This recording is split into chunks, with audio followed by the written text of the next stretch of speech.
Hi. I was really pleased to hear that this year, this event is dedicated to the refugee crisis and to the crisis in Syria. My story with the word and the concept of being a refugee started 68 years ago from today. I'm not 68 years, by the way. My friend Christian, who's the youngest here, and he's stealing some dessert, thought I'm 18. And it started 68 years ago when my grandparents had to flee Palestine on May 15, 1948, and travel on foot to Lebanon, where they would establish refugee camps all across Lebanon. 39 years after that, I was born on September 28, 1987. And I was raised up in a Palestinian refugee camp in Beirut. So what is a refugee camp? We hear a lot today in the news. We are reporting about refugee camps. We are seeing news headlines about what is a refugee camp. But let me actually tell you what is the refugee camp I was born in. It's a place where you don't get electricity except for a few hours a day. It's a place where you don't get clean water. You have to go on foot, and I remember that from my childhood, where we had to walk, fill 20 gallons of water, and as kids, we were taught to carry 2 gallons in both our hands so that the balance wouldn't hurt our backs. It's a place where if you get sick, you have no place to go to as a hospital because the UNRWA, the United Nations Relief for Workers Agency, which assists refugees in Lebanon and elsewhere in the Middle East, they wouldn't have enough places to accommodate all 400,000 Palestinian refugees in Lebanon. It is a place where you wake up in the morning knowing that your father is not going to go and get a job because he's not allowed to be working in a country that is struggling, the host country, Lebanon. It is a place where when you wake up, you see the news headlines, where you are actually entitled as a person who is a terrorist or who is a violent person. How can, back then, in my own head, how can a 1 or 2 or 3-year-old be violent? I was born amid the Lebanese Civil War. Although I don't remember much of it, because it ended in the early 1990s, I still have certain memories of going from one bomb shelter to another in order to escape violence. But that refugee camp, that place of tragedy and that place of misery, had a lot of good things about it. We lived as one community, where everyone knew everyone. So if you had a little problem at home, all 25,000 people living in that 1 kilometer square, 0.4 miles square, would hear about it.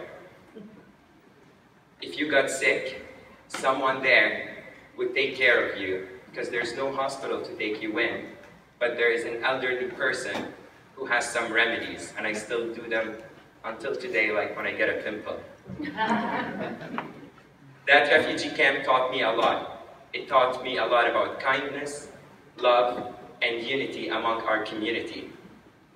In that refugee camp, I saw a lot of journalists, a lot of aid workers, and a lot of people coming in with their cameras, taking photos, hoping that their photo would make it to one major publication.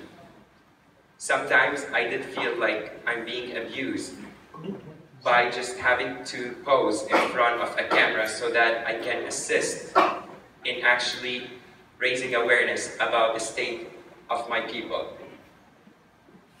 But in that refugee camp, there's one thing that grows with you, and no power in the world, no cruelty, nothing can stop. It is the right to dream. It is the right to dream your way out of that refugee camp, the right to dream of a better state for your own people, and forget about politics, forget about conflict, forget about religious conflict, forget about international meetings trying to find resolution. That right to dream grows with you. You get to dream of anything. I dreamt of being like Tom Hanks, for example, when I saw the movie Forrest Gump translated into Arabic. I dreamt of being a journalist, which today I happen to be. I dreamt of my first kiss, which I had at age 7. I dreamt of seeing the world through the eyes of people that came into our camp, and all they wanted to do is assist. For example, today among us, there's Zoe Wild, who has been traveling around Syrian refugee camps in Europe and in Turkey. And Zoe, yesterday, while interviewing her, sorry for the harsh interview, Zoe, I saw that in her eyes there's actually hope, that those people that open the windows of the world to you, this window becomes your exit out of misery. And this is exactly what happened. With kindness and love, exactly what I see in everyone's eyes here, I managed to escape that refugee camp. When I look at your eyes, everyone sitting here, I just see this compassion, because no one is born with cruelty in them, in my opinion. Everyone wants to help the other person. And being a refugee doesn't mean that you are only born in a war-torn country. Just a few months ago in Alberta in Canada, my host and home country now, there was a fire that started. People became refugees in one of the most powerful and advanced countries in the world. So no one is immune of being a refugee. There are floods that happen in the United States of America, and people lose their homes. Being a refugee doesn't mean that it's a result of conflict or war. We could all be part of this. Yesterday, I also interviewed a group of indigenous people in the United States of America, and I found so many similarities between them and me as a Palestinian refugee. So in humanity, we get united, and in the way we look at how we support each other, we get passionate, compassionate, and we also get to realize that inside us, we are all one simple human being. So don't let any politician, or any publication, or any news agency give you the narrative that a refugee is a person who's an alien to humanity. This is not true, and this is very dangerous. And you need to think of that while you're casting your votes this year in the elections for President of the United States of America. You need to also realize that this country, the USA, and also a lot of parts of Europe, even parts of Asia, let's not have loss of memory. Our ancestors were once upon a time refugees themselves. So let's not think that this concept of refugee started in 2011 when the Syrian crisis began, or in 1948 when the Palestinians left Palestine. No, it started centuries ago, because when there is a disaster, there are people that need to flee it, so they make a better life for their people, for their generation, and for the generations to come. Being a refugee is actually something beautiful in some ways, because it makes you remember that you are a human being who's full of love, who wants to give this love back. And as my friend Peter today said at the church ceremony, refugees could be our best allies even today in our battle against violence and terrorism. They are the ones who know what war and conflict is. They are the ones who know how to fight it.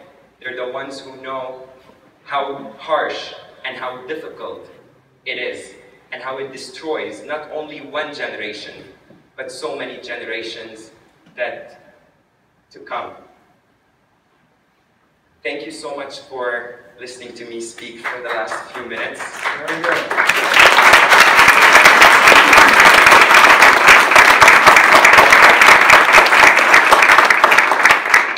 And one day, I will tell my son, who's not going to be a refugee because Canada was so kind, and the United States was also very kind to give me these two beautiful homes. I'll tell my son one thing. Once a refugee, always a refugee. And we are all refugees, from Jesus Christ all the way to this generation and the generations to come. So let's keep that in mind, and let's act with kindness, humanity, and love. Thank you.